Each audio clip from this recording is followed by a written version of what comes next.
Hi everyone. So I am going to show you a couple ways I get my whites really white in Lightroom. So what I'm going to do is, this is the image I'm going to work on, and I'm going to go ahead and show you from the start what that would look like. So I'm going to go ahead and I'm actually going to duplicate this image. So I'm going to create a virtual copy. And then I'm going to reset these settings here. And this is actually how it looked when I first shot this. So first what we're going to do is we're going to crop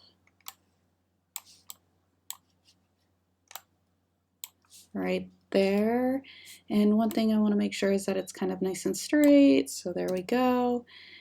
And one thing I would recommend before you even start is make sure that your view here is white.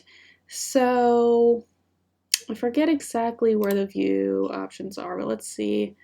It's not in there. Maybe it's under preferences, interface. So what I would look for is the main window and the secondary window to be white, because if it's like gray or black, that's one way to do it. But if it's white, then you know that you can try and match as close as you can to your interface color. So make sure you do that.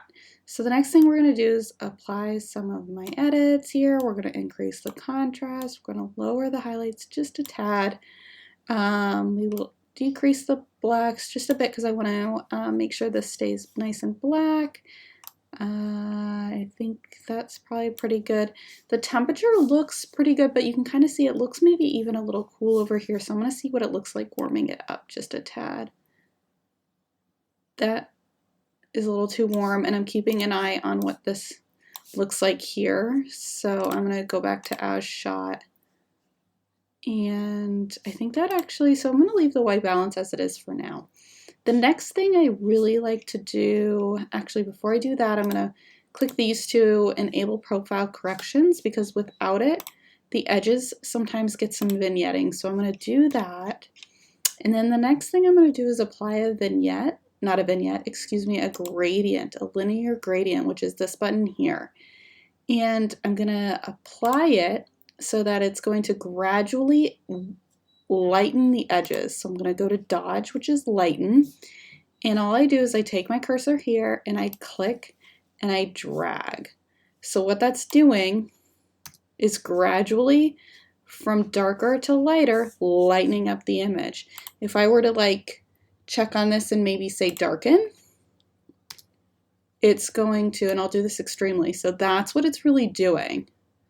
And so I'm going to go back to dodge lighten, and again I'm just going to play with this a little bit to get it where I think I like it, about right there.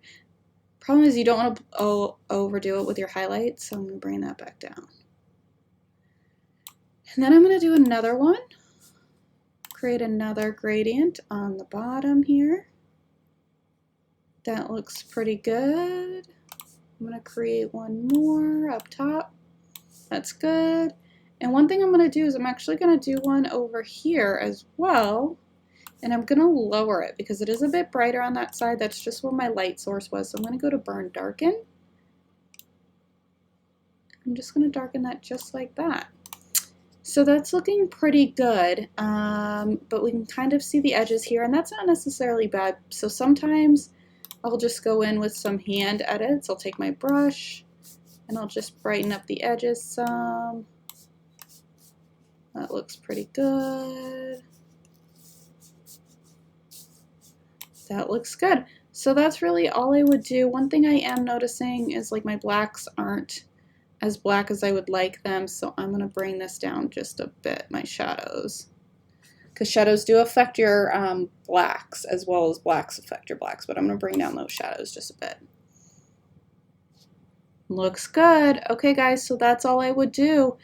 Let me know if you have any questions.